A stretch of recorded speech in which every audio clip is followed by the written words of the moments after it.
Good afternoon friends, मैं हूं आपका होस्ट विशाल। आप सबका आज की इस वीडियो में वेलकम करता हूं।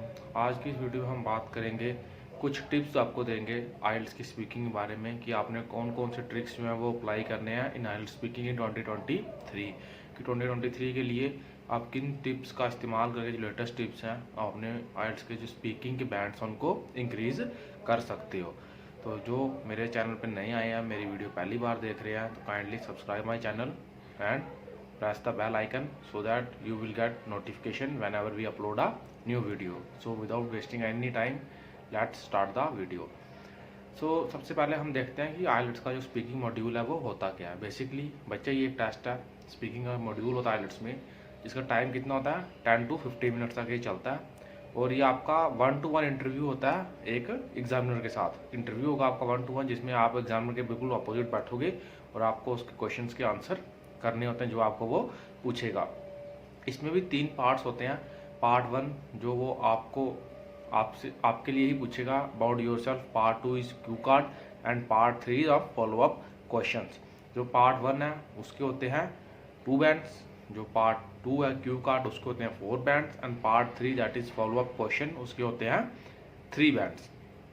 तो ये आगे आपके आइल्स के 3 पार्ट। और उसके बाद अब ये भी हम बता दूं आपको कि इसको चेक करने का क्राइटेरिया क्या क्या है। वो आपका फ्लुएंसी देखी जाती है, आप इंग्लिश किस तरह बोलते हो, रुक रुक के तो नहीं बोल रहे, आपने इंग्लिश बोलनी है विद मिनिमम एफर्ट्स, कि आप मतलब कॉन्टिन्यूसली इंग्लिश में एक फ्लो में बात कर रहे हो, जैसे हम हिंदी में करते हैं, पंजाबी में करते हैं और किसी लैंग्वेज में करते हैं कि हम उसमें रुकते नहीं हैं, कॉन्टिन्यूसली बोलते जाते हैं। आपने इंग्लिश को भी इस तरह बोलना है, फ्लुएंटली आपने उसको बोलना है।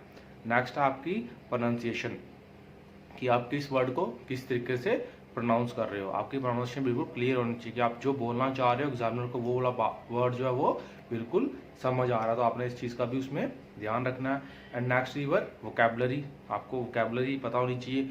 आपको हर एक वर्ड के 3-4 मीनिंग्स पता होने चाहिए, 3-4 वर्ड पता होने चाहिए सेम मीनिंग के, जिसको आप सिनोनिम्स कहते हो, ताकि आप सिनोनिम्स यूज़ कर सको। एंड लास्ट रीवर ग्रामर, आपको ग्रामर में 5 टेंस जो है वो आने चाहिए, आपका उसके ऊपर अच्छा होल्ड होना चाहिए, तभी आप आइल्स के स्पीकिंग मॉड्यूल में अच्छे बैंड्स स्कोर कर सकते हो। अदरवाइज आपके बैंड्स जो है वो डिडक्ट हो जाएंगे। तो ये आपको मैंने एक हल्का सा ओवरव्यू दे दिया कि आइल्स का स्पीकिंग मॉड्यूल होता क्या है। अब हम इसको बिल्कुल डिटेल में डाइसेक्ट करते हैं। अब हम देखते हैं कि हम किस तरह से अपनी इंग्लिश को इम्प्रूव कर सकते हैं, अपनी स्पीकिंग को हम किस तरीके से इम्प्रूव कर सकते हैं। सबसे पहले जो मेन जो टूल है अपनी इंग्लिश को इम्प्रूव करना, that is regular practice. You have to work hard on English speaking skills. आपको उसके डेली 10 to 15 मिनट्स के 2 to 3 एपिसोड्स लेने पड़ेंगे अगर आप अपनी स्पीकिंग को जल्दी और अच्छे से इम्प्रूव करना चाहते हो, अगर आप अपने आइल्स को एक ही अटेम्प्ट में क्लियर करना चाहते हो। बट हाँ, अगर आप तो इतना टाइम नहीं है या फिर आप डेली कम से कम घर पे एक एपिसोड तो ज़रूर ले 10 to 15 मिनट्स इंग्लिश स्पीकिंग का, जिसमें आपने सिर्फ इंग्लिश स्पीक करनी है और फ्लुएंटली करनी है। बेशक आप थोड़ा बहुत गलत भी बोल रहे पर अपनी गलतियों उसके बाद समझना है, फिर उनको इम्प्रूव करने की कोशिश करनी है। अगर आपने उसको इम्प्रूव नहीं करा फिर कोई फ़ायदा नहीं होगा और फिर वो आपके लिए थोड़ी सी बैक साइड पर चली जाएगी, आपको वो नुकसान करेगी। बट हाँ, आपने इंग्लिश की प्रैक्टिस घर पे ज़रूर करनी है, या फिर आप किसी और पर्सन के साथ भी इंग्लिश बोल के अपनी इंग्लिश को इम्प्रूव कर सकते हो। नेक्स्ट पार्ट है जो बड़ा ही मैटर करता है, आपका फ्लुएंसी। फ्लुएंसी वही कि आप कितना इजीली इंग्लिश को बोल सकते हो। आपने उसमें क्या करना है फ्लुएंसी के लिए, कि डेली जब आप 1 से 2 एपिसोड्स लोगे तो आपने देखना कि आप रोज़ उसको प्रोग्रेस कर रहे हो। जब आप इंग्लिश कॉन्टिन्यूसली बोलोगे उससे आपकी डेफिनेटली फ्लुएंसी में काफ़ी ज़्यादा इम्पैक्ट जो है वो आएगा। और फ्लुएंसी काफ़ी मैटर करती है आपके आइल्स के बैंड स्कोर में। Next your coherence. Coherence means कि आप जो आपको टॉपिक दिया गया है आप उसके इर्द गिर्द ही बोल रहे हो और वो पूरा टॉपिक एक स्ट्रक्चर में बोल रहे हो। अगर आपने उससे किसी चीज़ के बेनिफिट्स पूछे हैं तो आप उसको उसके बेनिफिट्स ही बता रहे हो। ये नहीं कि उसने आपको बेनिफिट्स किसी चीज़ के पूछे हैं आप उसको बता रहे हो उसकी प्रोडक्शन क्या है, तो उसको हम किस तरह अवॉइड कर सकते हैं, वो कहाँ से मिलती है, वो नहीं। जो उसने आपको पूछा आप उसको टू द पॉइंट बोल रहे हो या नहीं बोल रहे एग्जामिनर को। अगर उसने आपसे सपोज करो side effects of cold drinks पूछ रही हैं कि जो हम सॉफ्ट ड्रिंक्स कंज्यूम करते हैं उसके साइड इफ़ेक्ट्स क्या हैं, तो आपने उसको सिर्फ साइड इफ़ेक्ट्स ही बताने हैं। ये नहीं बोलना कि कोल्ड ड्रिंक जो है प्रोड्यूस को कोक कर। तो अब हम देखते हैं कि अब कोहेरेंस हो गया कि आपको उसके रिलेटेड ही जो बोलना है वही बोलना है, जो आपका पूछा गया आपने उसको उसी रिलेट में बात करनी है।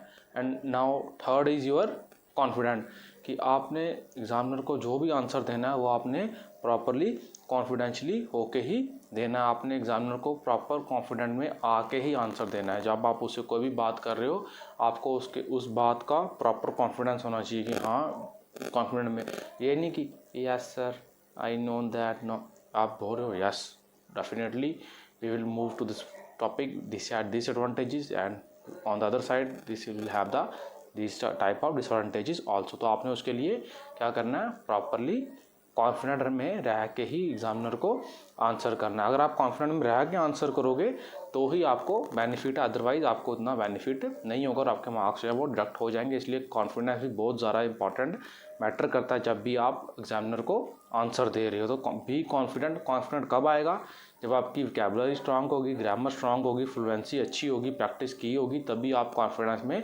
बैठ के आंसर दे सकते हो। अगर आपने आपके पास इसमें से किसी भी चीज़ की कमी है फिर आपको बच्चे कॉन्फिडेंट नहीं आ सकता, फिर आपका कॉन्फिडेंट लूज़ होगा ही होगा।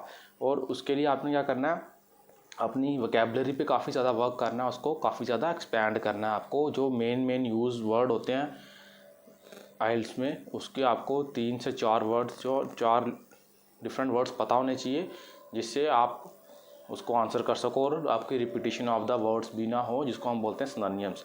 आपको सिनोनिम्स आने बहुत ही ज़्यादा ज़रूरी हैं, तभी आप अपने एग्जामिनर को अच्छे से आंसर कर पाओगे। अदरवाइज़ आप सेम वर्ड यूज़ बार बार रिपीट करोगे जिससे आपके बैंड स्कोर जो है वो डिडक्ट भी हो सकते हैं। और उसके बाद आपको नेक्स्ट क्या होना चाहिए, high level of language proficiency, वो भी होनी चाहिए।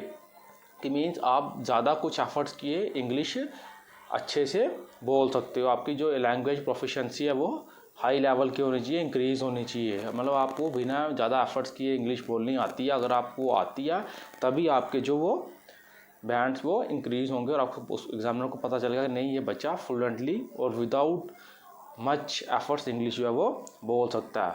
और उसके बाद आपने नेक्स्ट पॉइंट जो है वो क्या आपने अंदर डेवलप करना है, डेवलप गुड प्रोनाउंसिएशन। आपको डिफरेंट वर्ड्स की प्रोनाउंसिएशन अच्छे से आनी चाहिए, कि जो वर्ड आप एक्सप्लेन करना चाह रहे हो एग्जामिनर को उसको आप अच्छे से प्रोनाउंस भी कर सकते हो। Pronounce means clarity in your words, कि आप इंग्लिश का जो वर्ड बोल रहे हो आप उसको ईजिली और क्लैरिटली ओपनली बिल्कुल सही लैंग्वेज में बोल रहे हो जिससे एग्जामिनर को वो वर्ड प्रॉपरली समझ भी आ रहा है। अगर आपकी प्रोनाउंसिएशन अच्छी नहीं है, आप क्या बोल रहे हो वो मैसेज प्रॉपरली नहीं पहुंच रहा एग्जामिनर तक, तो आपके बैंड से डिडक्ट हो सकते हैं। तो आपने उस चीज़ को अवॉइड करने के लिए क्या करना है, अपनी प्रोनाउंसिएशन को बेटर करना है, तभी जाके आप अपने बैंड्स को इम्प्रूव कर सकते हो। उसके लिए आपको इंग्लिश को फ्लुएंटली बोलना पड़ेगा और उसकी प्रैक्टिस करनी पड़ेगी, तभी आपकी प्रोनाउंसिएशन जो आके वो प्रॉपरली क्लियर होगी। नेक्स्ट है, उसके बाद नेक्स्ट टिप देखते हैं कि कौन से टिप्स है जिससे आप अपने बैंड्स को इम्प्रूव कर सकते हो। जो नेक्स्ट टिप है वो है आपका गिव फुल आंसर्स। आपने कभी भी एग्जामिनर को 1 वर्ड या 2 वर्ड या 1 सेंटेंस में आंसर नहीं देना, आपने उसको प्रॉपरली एक्सप्लेन करके ही आंसर देने हैं। जो उसने आपसे पूछा है आप उसको 5 to 6 सेंटेंसेस में जो है वो आंसर दोगे, आप उसको 1 या 2 सेंटेंसेस में आंसर नहीं दोगे। अगर आप उसको प्रॉपर एक्सप्लेन आंसर दे रहे हो आपका इंप्रेशन अच्छा पड़ेगा और आपके बैंड स्कोर इंप्रूव होने के चांसेस काफ़ी ज़्यादा हैं। कभी भी उसको शॉर्ट आंसर नहीं देने या 1 या 2 लाइन्स में उसको आंसर नहीं देने, हमेशा इलेबोरेट करके प्रॉपर इलेबोरेटेड करके आंसर देना है, वो भी स्ट्रक्चर्ड मैनर में। ये नहीं कि स्टार्टिंग में कुछ बोलना था आप उसको लास्ट में बोल रहे हो, लास्ट में जो बोलना उसको आप स्टार्ट में बोल रहे हो। आपने उसको प्रॉपरली स्ट्रक्चर्ड, बेशक थोड़ा सुन के सोच के अच्छे से फिर आंसर दो, पर प्रॉपर एक स्ट्रक्चर में आंसर दो। स्टार्ट कहाँ से करना है, ख़त्म कहाँ पे करना है, एग्जाम्पल कहाँ पे फिट करनी है, वो आपको सारा पता होना चाहिए। उसके बाद नेक्स्ट है कि ऑर्गेनाइज योर आइडियाज़, की उसको प्रॉपर एक स्ट्रक्चर में आपने आंसर देना है। जैसा आपको मैंने पहले ही बताया, जो आंसर करना है प्रॉपरली उसको स्ट्रक्चर्ड मैनर में आंसर जो है वो करना है।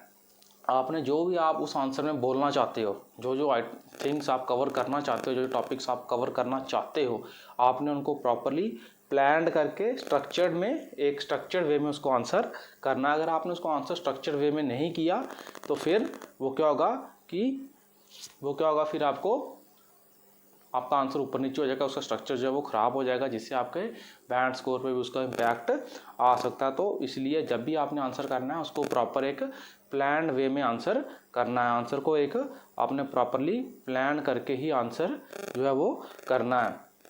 इसी बात का ध्यान रखना कि आंसर हमेशा प्लान्ड और आपका स्ट्रक्चर्ड होना चाहिए। उसके साथ जो नेक्स्ट टिप है वो ये है कि आपने उसको साथ में एग्जाम्पल्स भी देनी है। सपोज़ करो आप एग्जामिनर को किसी भी चीज़ के बारे में बता रहे हो मेनली, तो आपने क्या करना, उसको साथ में प्रॉपर एग्जांपल्स देनी है। एग्जांपल्स खुद से मत बनाना। हाँ, अगर आपको डिटेल जैसे परसेंटेज आप लगा सकते हो, बट आप एक्चुअल नंबर नहीं बोल सकते, क्योंकि नंबर वही बोलना जो आपको श्योर होगा।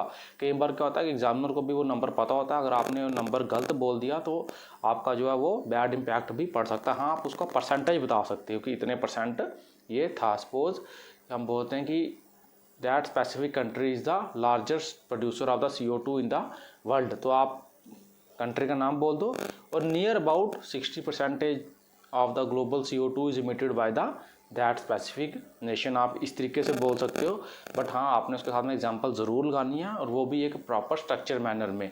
और ये मेन आपने कौन से पार्ट में एग्जांपल्स दे के एग्जामिनर को सेटिस्फाइड करना है, यूर थर्ड पार्ट, जो आपका थर्ड जो फॉलो अप पार्ट होगा उसमें आपने एग्जामिनर को प्रॉपर एग्जाम्पल्स दे के ही सेटिस्फाइड करना है, और वो भी with proper examples with proper numbers. Examples खुद से बनाने की कोशिश मत करना, जो आपको पता है रियल लाइफ में वही बोलनी है। अगर नंबर एग्जैक्ट नहीं पता तो अप्रॉक्सीमेटली लगा के उसको परसेंटेज में आप करके बोल सकते हो, बट एग्जाम्पल खुद से नहीं बनानी और शॉर्ट आंसर नहीं देने।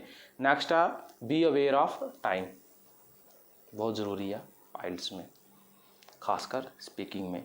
हाँ, आप 1-2 मिनट या 1 मिनट तक अगर आप क्यू कार्ड आपका उससे ज़्यादा भी चला गया कोई दिक्कत नहीं, बट हाँ उससे ज़्यादा नहीं बोलना, एक्सेस में नहीं बोलना, क्योंकि एक्सेस में किसी भी चीज़ का ज़्यादा इस्तेमाल करना इज़ बैड टू हेल्थ, वो आपके आइल्स की हेल्थ के लिए भी अच्छा नहीं है। तो इसलिए आपने टाइम से हमेशा अवेयर रहना है और टाइम का प्रॉपर यूज़ करना है। थोड़ा बहुत ऊपर नीचे डजेंट मैटर, बट हाँ बहुत ज़्यादा फ़र्क नहीं पड़ना चाहिए। आपने ये नहीं करना कि अब आप 15 मिनट एक टॉपिक पे बोलते रहे ना, 2 मिनट तो 2 मिनट ही बोलने हैं। और थर्ड पार्ट में भी 1 मिनट तक आप सफिशिएंटली किसी एक पार्ट का चाहे 30 सेकंड 40 सेकंड तक आंसर दे सकते हो, उससे ज़्यादा नहीं। और हाँ, और आपका जो अटेंशन है सारा एग्जामिनर की तरफ होना चाहिए। आपने एग्जामिनर से प्रॉपरली उसकी तरफ देख के बात करनी है, और एग्जामिनर आपका फोकस पॉइंट होना चाहिए। आपने रूम में इधर उधर ऐसे देख के नहीं करना कि इधर देख के आप आंसर दे रहे हो, हाँ sir yes we know that, ये ऐसे ना। आई टू आई कंटैक्ट होना चाहिए, प्रॉपर होना चाहिए, तभी आपने आंसर करना है और तभी आप उससे बेनिफिट होगे। और आपने पूरी अटेंशन एग्जामिनर की तरफ रखनी है। और कोई क्वेश्चन समझ नहीं आता उसको आप रिपीट भी करा सकते हो, चाहो तो एग्जामिनर को बोल के कि प्लीज़ रिपीट द क्वेश्चन या पार्डन, मतलब उसका यही होता है कि kindly repeat the question again. वो आपको क्वेश्चन रिपीट कर देगा, आप क्वेश्चन समझ के उसको आंसर ईजिली कर सकते हो। उसके बाद नेक्स्ट टिप है बी कॉन्फिडेंट। जैसे मैंने बोला, जो भी आंसर देना है कॉन्फिडेंटली देना है और प्रॉपर वे में आके देना है। ये नहीं कि आपकी टोन गिर गई है, आपका बॉडी स्ट्रक्चर नहीं है, और जिस तरह आप एग्जांपल दे रहे हो आपके फेशियल एक्सप्रेशन भी उसी तरीके के होने चाहिए। कि हाँ, अगर आप किसी चीज़ के अच्छे के बारे में बोल रहे हो तो आपके फेशियल एक्सप्रेशन भी गुड होने चाहिए। अगर आप किसी सैड मोमेंट के बारे में बोल रहे हो तो आपके फेशियल एक्सप्रेशन भी उसी तरीके के होने चाहिए, ताकि एग्जामिनर को पता चल सके कि हाँ ये बच्चा जो है प्रॉपर आंसर कर रहा है। नेक्स्ट, एग्जामिनर के सामने आपने बिल्कुल रिलैक्स होकर बैठना है। कोई भी तरह का अपने ऊपर प्रेशर नहीं लेना, कोई भी साइकोलॉजिकल प्रेशर, साइकोलॉजिकल बैरियर नहीं रखना। सिर्फ आपने उसके सामने बिल्कुल रिलैक्स हो गया। ऐसे नहीं कि आप चेयर पे ऐसे करके बैठे हो टांग पे टांग चढ़ा के, नहीं, जेंटल वे में बैठना है और बिल्कुल रिलैक्सड होके। ये नहीं कि आपको उधर सांसें चढ़ी हैं, आपके फेस रंग उड़े हुए हैं, पल्स आपकी 150 जा रही है, या ऐसे बैठे हो yes sir my name is, इस तरह ने कुछ नहीं करना। बिल्कुल रिलैक्स होकर बैठो, जिस तरह बैठते हो उसको उसी वे में आपने प्रॉपर जो आंसर्स देने हैं। नेक्स्ट है स्पीक नेचुरली। मैं हमेशा अपनी वीडियो में बोलता हूँ, बच्चे कभी भी स्पीकिंग घर से याद करके मत जाओ। बच्चे क्या करते हैं कि स्पीकिंग घर से याद करके चले जाते हैं। जो उनको लगता है कि आंसर पूछे जाते हैं वो उनको घर से ही रट के चले जाते हैं। Don't do that. जो आपको पता है उसी में बोलो, ज़्यादा बोलने की ज़रूरत नहीं है। जितना आपको पता है स्पीक नेचुरली, जो आपकी टोन है उसी में बोलो, इंग्लिश बोलो अपने टोन में बोलो। ये नहीं कि आप रोबोटिक इंग्लिश पढ़ के जा रहे हो या फ्रेंच पढ़ के जा रहे हो, घर से आंसर याद करके जा रहे हो, उससे कोई बेनिफिट नहीं होगा, वो उल्टा आपका नुकसान करा देंगे। क्योंकि एग्जामिनर को पता चल जाता है कि बच्चे की कैपेबिलिटी कितनी है और कितना ये बोल सकता है। अगर आप इंग्लिश हाई फाई इंग्लिश बोलोगे, वो आपको पजल कर देगा डिफरेंट टाइप ऑफ क्वेश्चन पूछ के, फिर आप नहीं कुछ बोल पाओगे, उसको पता चल जाएगा बच्चा घर से क्रैम्प करके आया था और वो आपके बैंड से डिडक्ट कर देगा। वो स्कीम आपकी उल्टा बैंड बढ़ाने की बजाय काम करवा देगी। इसलिए आपने हमेशा जो नेचुरल है, बी नेचुरल, नेचुरली बोलो। इंग्लिश जितनी आपको आती है प्रॉपर आंसर दो, स्ट्रक्चर्ड आंसर दो, टाइम ओरिएंटेड आंसर्स दो, एग्जाम्पल के साथ आंसर दो, बट अपने नेचुरल वे में बोलना है। कभी भी आर्टिफिशियल कुछ नहीं करना वहाँ पे, जो आप हो उसी को एक्सप्रेस करो। ये नहीं कि अपने आप को आप बहुत हाई फाई इंग्लिश वाला एक्सप्लेन कर रहे हो कि मैं तो इंग्लिश में पता नहीं क्या चीज़ हूँ, कुछ भी कर सकता हूँ। ऐसा कुछ नहीं करना, सिर्फ आपने नॉर्मल लैंग्वेज में उनको आंसर्स देने हैं। एंड लास्ट इज़ कि आपने जो आपकी ओपिनियंस हैं, जो आपके माइंड में ओपिनियन चल रही हैं, थॉट चल रही हैं, आपने उन सबको एक्सप्रेस कर देना है। बस जो आपको उस चीज़ के बारे में पता ना, बोल के आ जाओ। एक्सप्रेस योर थॉट्स नेचुरली, जो आपके माइंड में है, जितनी नॉलेज आपको है, जितनी आपको उसके बारे में इंफॉर्मेशन है, उसको स्ट्रक्चर्ड वे में, टाइम ओरिएंटेड वे में एक्सप्रेस करके आ जाओ। डरने की कोई ज़रूरत नहीं है, वहाँ पर बैठ कर पैनिक नहीं करना। डरना नहीं है कि मैं ये बोलूँगा तो शायद आंसर गलत हो जाएगा, या ये बोलूँगा तो आंसर गलत हो जाएगा। Don't do that.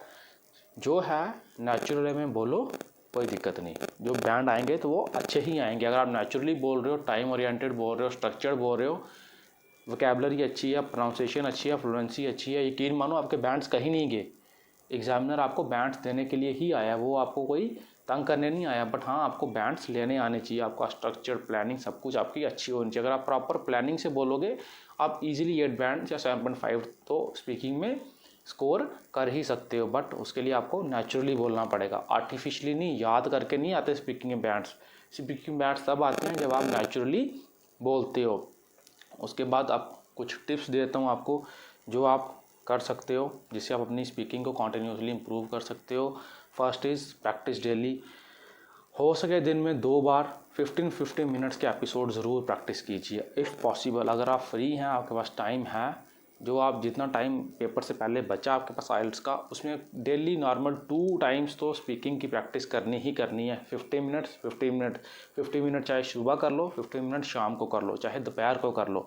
15 मिनट्स आपने ज़रूर करनी है, बट वो प्रॉपर इंग्लिश में करनी है। जब आप कर रहे हो, आगे पीछे कोई डिस्टर्बेंस नहीं होनी चाहिए, तब भी आपने इंग्लिश की प्रैक्टिस करनी है। ये नहीं कि आपने किसी से 2 लाइनें बोल दी तो आपकी इंग्लिश की प्रैक्टिस होगी ना। आपने टाइमर लगा के 15 to 20 मिनट्स 2 एपिसोड्स डेली करने हैं।